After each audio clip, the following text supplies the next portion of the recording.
আরে মোরা বরিশাল্লা মানু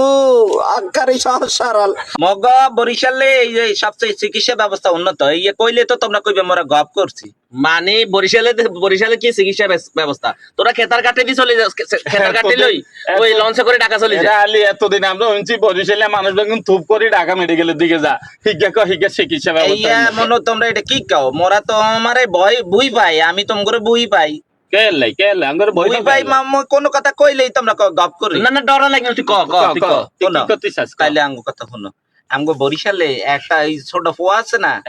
ওই ছোট পোয়া বাচ্চা স্যাংটা পোয়া হইছে হওয়ার পরে তার কি হয়েছে জানো দুইটা পাই ছিল না তো না দুইটা পা না দাঁড়িয়ে থাকতে পারে এটা সমস্যা কি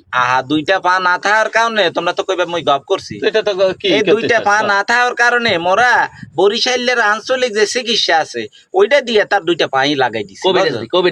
কবিরাজি চিকিৎসা দিয়ে ওই কবিরাজ দিয়ে কইলে তো তোমরা আরে এই আঙ্গ এই ভোলাটা এখন অলিম্পিক দৌড় প্রতিযোগিতা ফার্স্ট হইয়া গেছে বুঝছো এই ফানা এলাও লাগিয়া ইয়াতে ইয়ে হইছে চিকিৎসা ব্যবস্থার কারণে আল্লাহর দেখো আঙ্গ হাতিয়া চিকিৎসা ব্যবস্থা কত উন্নত জানো হাতিয়া নামটা কোথা থেকে আনছে এটা জানো হাতিয়া নামটা কেমনে হইছে এটা তুই আরে আঙ্গ হাতিয়া গামাইয়া জন্মগ্রহণ করছে আঙ্গ ফাঁসের বাড়ি ঠিক আছে রাত দুইয়ার নাই নাই দেখতে পারে সমস্যা কি সমস্যা এটা তো চিকিৎসা করতে হইব আঙ্গ হাতিয়ার বড় বড় কবিরাজ রায় কোনো সমস্যা নাই এই তারা কি অন্য কেন চিকিৎসা দিয়ে আব্দুয়ান লাগা দিছে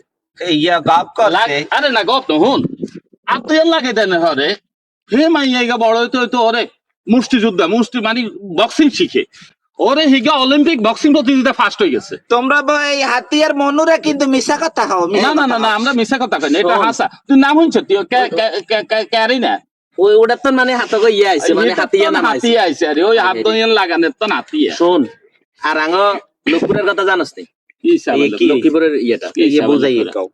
আমগো লক্ষ্মীপুরের চিকিৎসা নোয়া খাইলে এখন তো বেতু মাথা খারাপ হয়ে গেছে হেইয়া মই গপ করতে পছন্দ করি তুমি আমি এগুলা পছন্দ করি না সব গপটা আমি আমার দাদা গেছিলাম ওই আমার পাশের বাড়ির দাদা একটু এই লক্ষ্মীপুর গেছে একটু সোমনি আচ্ছা তো হাইটে দাদার কথা হলো যে একটু রেল জংশনে যাইবো মানে রেল গাড়ি মানে ট্রেন চাইবো ও ট্রেন লাইনে যে ট্রেন চাইবো তো ট্রেন চাইতে গেছে এই সময় যে ট্রেন চলে যাইবো দাদাও জানে না আমিও জানি না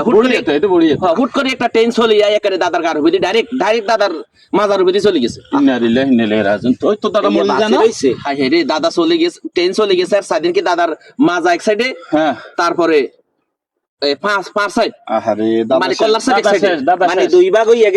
এখন কি করিয়াম হাই রে মানে এরকম মাথা পুরো পাগল হয়ে গেছে পরে ফাঁসের দিকে তাকাই দেয় যে একটা মানে ছাগি ওই যে ইয়ে আছে না মানে ছাগল মানে দুধ দেওয়ার ছাগল একটা দেখলাম দেখি সাইদিনকে পাশে একটা লোকে ওই জংলা কাটতেছে দাদি কোপ দি ছাগলের মাঝখান দি মাথা দিয়ে ফালাই দিলাম কিনলে বেটা কারবারটা হইলো সামনে এবার শুন মাজা দিয়ে হালাই দি দাদার মাজার সাথে দিলাম লাগাই ও দাদার এক অংশ আসিল না মাজার লাগাই দিছি লাগাই দেওয়ার পরে লাগাই দি তারপরে এটারে সিরিয়াল আছি তোমার হাত তোড়িছে কিসের দিয়া আচ্ছা দাদা আছে মানে দাদা তো এখন শুধু কাজ করে না দাদা 2 কেজি করে দুধ দেয় কি করছে এই যে বেশি করছে দাদা বলে 2 কেজি আরে মোরা বরিশাল্লা মানু আকারে সহজ সরল